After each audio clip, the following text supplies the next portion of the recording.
Film की शुरुआत दो लड़कियां जो पेशे से नर्स है और एक लड़के को दिखाने से होती है जो एड और लॉरेन वॉरेन को उनके पास मौजूद डॉल जिसका नाम एनाबेल है उसके आसपास की अलौकिक घटनाओं के बारे में बताते हैं कि इन घटनाओं की शुरुआत छोटी बातों से हुई, जैसे उसके हाथ या पैर अलग पोजीशन में होना, कभी उसका सिर ऊपर की बजाय नीचे होना। एक दिन तो वो अपने आप अलग ही कमरे में पहुंच गई। वो खुद चलती रहती थी, जिससे हमें पता चला कि उस डॉल में एक लड़की की आत्मा है जिसका नाम एनाबेल हिगिंस है। उसके पेरेंट्स की मौत हो गई थी। पहले तो लड़कियों ने सोचा कि वो उसकी मदद कर सकते हैं, लेकिन जल्द ही उन्हें पता चला कि आत्माओं से संपर्क कितना खतरनाक हो सकता है। वो बताती है कि न जाने कहां से लाकर उन्हें ये गुड़िया उनकी माँ ने बर्थडे पर गिफ्ट दी थी। इसके बाद कहानी एक साल पहले यानी 1970 सैंटा मोनिका में दिखाई जाती है, जहां हम एक कपल जॉन और मिया को चर्च में प्रार्थना करते हुए देखते हैं। जॉन पेशे से डॉक्टर है और मिया जल्द ही माँ बनने वाली है। वहीं पर उनकी मुलाकात अपने पड़ोसी हिगिंस से होती है, जिनकी बेटी 2 साल से लापता है। जॉन मिया की प्रेगनेंसी को लेकर काफी नर्वस था क्योंकि वो अभी इसके लिए तैयार नहीं था। जॉन मिया को चीनी मिट्टी की एक बहुत ही रेयर डॉल गिफ्ट देता है जिसे वो कई सालों से ढूंढ रही थी। मिया को ये डॉल बहुत पसंद आती है। वो उसे अपने बाकी डॉल्स के साथ रख देती है। उसी रात अपने पड़ोसियों की चीखों से मिया जाग जाती है। वो जॉन को भी इस बारे में बताती है, जो पुलिस को बिना बताए खुद ही जांच करने चला जाता है। काफी समय तक जब जॉन वापिस नहीं आता तो मिया उसे ढूंढने जाती है कि तभी जॉन खून से लथपथ बाहर आता है और मिया को पुलिस को कॉल करने के लिए बोलता है। इधर एक महिला हमलावर मिया से पहले उसके घर में घुस जाती है। मिया कॉल करके वापिस जा ही रही थी कि तभी उसे एक आवाज सुनाई देती है कि मुझे तुम्हारी डॉल पसंद है। डरकर मिया भागने की कोशिश करती है कि तभी खून से लथपथ एक आदमी उसके पीछे से आकर उसके पेट में चाकू घुसा देता है। तभी जॉन वहां आकर उस आदमी को पीटने लगता है। इधर एक और लड़की आकर मिया को मारने की कोशिश करती है, लेकिन जॉन किसी तरह उसे रोक लेता है। इतने में पुलिस वहां पहुंचकर उस आदमी को गोली मार देती है, जबकि लड़की दूसरे कमरे में खुद का गला काटकर अपनी जान दे देती है। मिया देखती है कि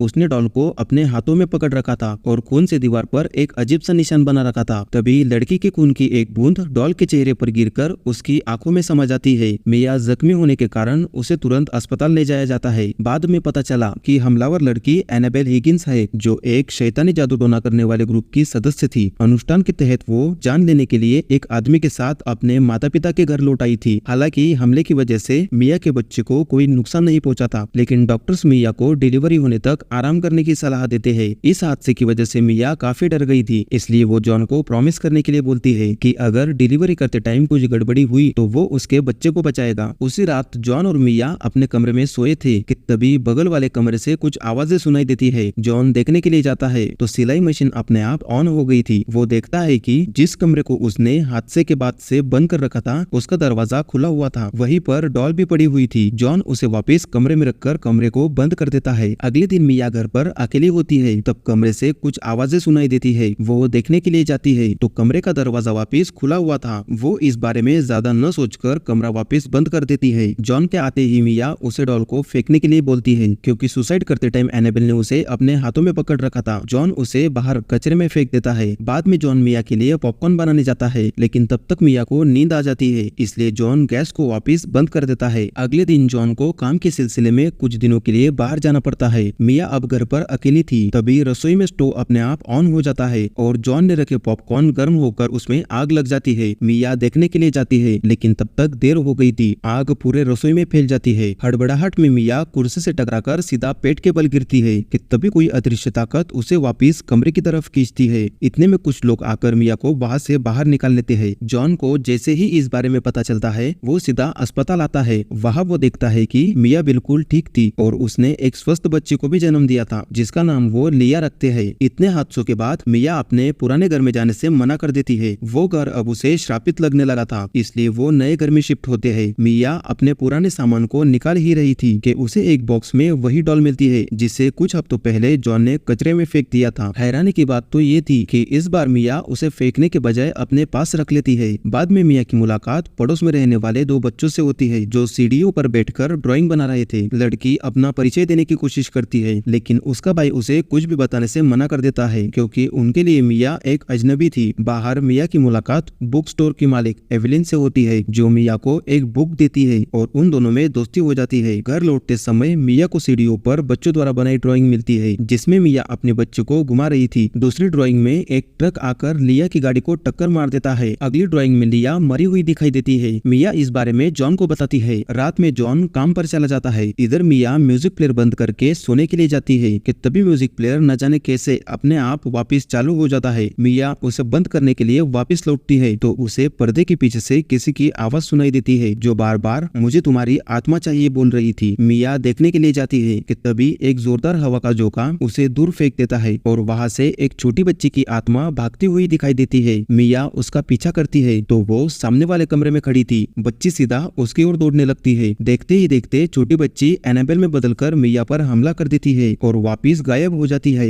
जॉन जैसे ही घर आता है मिया उसे सब समझाने की कोशिश करती है लेकिन जॉन उस पर विश्वास नहीं करता और सोचता है कि उसे चर्च के फादर से बात करने की जरूरत है। उसे लग रहा था कि ये सब मिया के दिमागी ख्याल है। वो दोनों फादर पेरेस के पास जाते हैं। फादर उन्हें सिचुएशन से भागने की बजाय उसका सामना करने के लिए बोलते हैं। मिया अपनी बच्ची को सुलाकर स्टोरेज रूम में कुछ सामान रखने जाती है। वहाँ उसे छोटे बच्चे की रोने की आवाज सुनाई देती है जिससे मिया बहुत बुरी तरह डर जाती है। फिर भी चेक करने के लिए वो उसके पास जाती है और वहाँ पड़े खून से सने कपड़े को हटाती है तो वहाँ कोई नहीं था। तभी शैतान उसका हाथ पकड़ लेता है। मिया सीधा लिफ्ट की तरफ भागती है। वो पीछे देखती है तो वहाँ उसे शैतान नजर आता है। मिया लिफ्ट से वापस ऊपर जाने की कोशिश करती है। वो अपना हाथ देखती है तो वहाँ वही निशान बना होता है जो एनाबेल ने मरते वक्त दीवार पर बनाया था। लिफ्ट का दरवाजा वापस स्टोरेज रूम में ही खुलता है। वो फिर से ऊपर जाने का प्रयास करती है लेकिन इस बार भी लिफ्ट स्टोरेज रूम में ही खुलती है, इसलिए वो सीढ़ियों से ऊपर जाने लगती है। शैतान अब भी उसका पीछा कर रहा था। मिया भागकर अपने कमरे का दरवाजा बंद कर देती है। अगले दिन मिया अपने हाथ की पट्टी खोलती है तो उसके हाथ से निशान गायब हो चुका था। मिया निशान के बारे में और जानने के लिए एवलिन के बुक स्टोर जाती है। उसकी हालत देख एवलिन समझ जाती है कि वो बड़ी मुसीबत में है। एवलिन उसे मदद के लिए पूछती है। मिया इस बारे में उसे बताने से कतरा रही थी कि एवलिन उसे पागल न समझ ले। एवलिन उसे भरोसा दिलाती है कि मैंने भी ऐसी अलौकिक शक्तियों का सामना किया है जिसे हम समझा नहीं सकते। एवलिन पर भरोसा करके मिया उसे वो सब बताती है जिसका वो अब तक सामना करती आ रही थी। एवलिन बताती है, मुझे नहीं लगता जो तुम्हारे पीछे है वो किसी लड़की की आत्मा है, क्योंकि आत्मा एक खास जगह पर रहती है, खासकर जहाँ कोई हादसा होता है जैसे तुम्हारे पुराने घर में। लेकिन मिया ने उस घर को हफ्तों पहले छोड़ दिया था, इसलिए वो उस लड़की की आत्मा तो बिल्कुल नहीं थी बल्कि आत्मा की तलाश में एक शैतान था। एवलिन बताती है वो ग्रुप जिससे एनाबेल जुड़ी हुई थी वो जादू टोने के जरिए किसी के शरीर में इंसान की आत्मा को नहीं डालते थे, वो शैतान का साया डालते थे, यानी ऐसी चीज जिसका कोई शरीर ही नहीं होता। एवलिन बताती है कि जब तक उस शैतान को किसी की आत्मा नहीं मिलती उससे छुटकारा पाना नामुमकिन है। मिया जैसे ही घर पहुंचती है उसे वापस वही आवाज सुनाई देती है जो उससे बार बार कहती है कि मुझे तुम्हारी आत्मा चाहिए। मिया सामने देखती है तो आईने में उसे एनाबेल दिखाई देती है कि तभी उसके हाथ से ट्रॉली छूटकर सीधा ट्रक से टकरा जाती है जैसे कि उसने ड्राइंग में देख रखा था, लेकिन लकीली उस ट्रॉली में लिया न होकर सामान भरा हुआ था। मिया इस बारे में खोजबीन करती है जिससे उसे पता लगता है कि शैतान लिया के पीछे पड़ा था, न कि उसके पीछे। तभी उसे बगल वाले कमरे से अजीब सी आवाज सुनाई देती है। वो देखने के लिए जैसे ही कमरे में जाती है दरवाजा बंद हो जाता है जिससे मिया अपनी बच्ची लिया से अलग हो जाती है। वो दरवाजे के नीचे से देखती है तो लिया के आसपास किताबें गिर रही थी। मिया दरवाजा तोड़कर उसे बचाने जाती है कि तभी उसके सामने पड़ी डॉल हवा में उड़ जाती है जिसे पीछे से शैतान ने पकड़ रखा था। मिया जोर से चिल्लाती है, तभी जॉन वहां आकर उसे बचा लेता है। जॉन मदद के लिए फादर को बुलाता है। फादर बताते हैं शैतान अपना मकसद पूरा करने के लिए इस तरह की चीजों का इस्तेमाल करते हैं जिससे वो हमारी आत्मा को वश में कर सके। वो बताते हैं कि जब तक कोई अपनी आत्मा का दान न करे वो उसे नहीं ले सकते, इसी वजह से लिया अब तक सेफ है। फादर इस उम्मीद से डॉल को अपने साथ ले जाने का फैसला करते हैं कि अगर वो किसी पवित्र स्थान पर रहेगी तो वो कमजोर हो जाएगी और उसमें वापस लौटने की ताकत नहीं बचेगी। फादर चर्च के अंदर जा ही रहे थे कि तभी वो अपने पीछे मरी हुई एनाबेल को देखते हैं जो उन्हें उठाकर चर्च से बाहर फेंक देती है और डॉल को अपने साथ ले जाती है। फादर पेरेस को अस्पताल ले जाया जाता है जहाँ जॉन उनकी देखभाल करता है। इधर एवलिन मिया को अपनी बेटी के बारे में बताती है जो एक कार दुर्घटना में मर गई थी। एवलिन दुर्घटना के लिए खुद को दोषी ठहराती है क्योंकि गाड़ी चलाते समय एवलिन का रोड पे से ध्यान हट गया था। अस्पताल में फादर को जैसे ही होश आता है वो जॉन को चेतावनी देते हैं कि शैतान लिया के जरिए मिया को कमजोर करने की कोशिश करेगा और उसकी जान ले लेगा। जॉन तुरंत ही मिया को फोन करता है लेकिन तभी लाइन में कुछ गड़बड़ी से मिया को कुछ भी सुनाई नहीं देता। मिया जैसे ही फोन रखती है कोई जोर जोर से दरवाजा पीटने लगता है। बाहर फादर पेरेस खड़े थे जो बार बार ईश्वर आपकी आत्मा को शांति दे चिल्ला रहे थे। दरअसल वो शैतान ही था जो फादर पेरेस का रूप लेकर आया था। तभी दरवाजा जोर से बंद हो जाता है। एवलिन समझ जाती है कि ये सब शैतान करवा रहा था। वो मिया को घर से बाहर निकलने को कहती है। तभी लिया जोर जोर से रोने लगती है। मिया देखने के लिए जाती है तो लिया वहाँ से गायब थी। कमरे में चारों तरफ खून और टूटी हुई गुड़िया बिखरी पड़ी थी। एवेलिन मिया को घर से बाहर निकलने के लिए बोलती है, लेकिन मिया अपनी बच्ची के बिना बाहर जाने से मना कर देती है। तभी शैतान एवेलिन पर हमला कर उसे घर से बाहर फेंक देता है। मिया अपनी बच्ची को पूरे घर में ढूंढती है, लेकिन वो कहीं नहीं मिलती। तभी उसे लिया दिखाई देती है, जो बेजान पड़ी हुई थी। मिया जैसे ही उसके पास जाती है तो वो डॉल में बदल जाती है, जिससे उसे अपने बच्ची की चिंता होने लगती है। वो शैतान से पूछती है कि तुम्हें क्या चाहिए। तभी सामने वाली खिड़की खुलती है और उसे आवाज आती है कि मुझे तुम्हारी आत्मा चाहिए, यानी अगर मिया अपनी जान देगी तो शैतान लिया की जान बख्श देगा। मिया खिड़की से कूदने ही वाली थी कि तभी जॉन और एवेलिन वहां पहुंचते हैं। जॉन उसे रोकने की कोशिश करता है। मिया नीचे कूदने ही वाली थी कि जॉन आकर उसे पकड़ लेता है। तभी एवेलिन डॉल को पकड़कर खुद कूदने का फैसला करती है, जिससे वो अपने बच्चे की मौत का प्रायश्चित कर सके। एवेलिन लिया को बचाने के लिए शैतान को अपनी आत्मा का दान कर देती है। वो जैसे ही नीचे कूदती है, शैतान लिया को वापस कर देता है और इस तरह लिया की जान बच जाती है। इसके बाद कहानी 6 महीनों बाद दिखाई जाती है, जहाँ जॉन और मिया प्रार्थना करने चर्च आते हैं। फादर उन्हें गुड़िया के बारे में पूछते हैं, लेकिन किसी को भी उस गुड़िया के बारे में कुछ पता नहीं था। फादर प्रे करते हैं कि जिसके पास भी वो गुड़िया है, ऊपर वाला उसे लड़ने की ताकत दे। इसके बाद हम देखते हैं कि एक महिला अपनी बेटी के लिए गिफ्ट की तलाश में एक एंटीक शॉप में जाती है। वहाँ उसकी नजर उसी डॉल पर पड़ती है। वो डॉल को अपनी बेटी के लिए खरीद लेती है। ये वही लड़की थी जिसे हमने फिल्म की शुरुआत में देखा था। फिल्म के एंडिंग में बताया जाता है कि एनाबेल, एड और लॉरेन वॉरेन के म्यूजियम में बंद है और महीने में 2 बार एक प्रीस्ट आकर वहाँ प्रार्थना करते हैं और इसी के साथ कहानी यहीं पर समाप्त हो जाती है।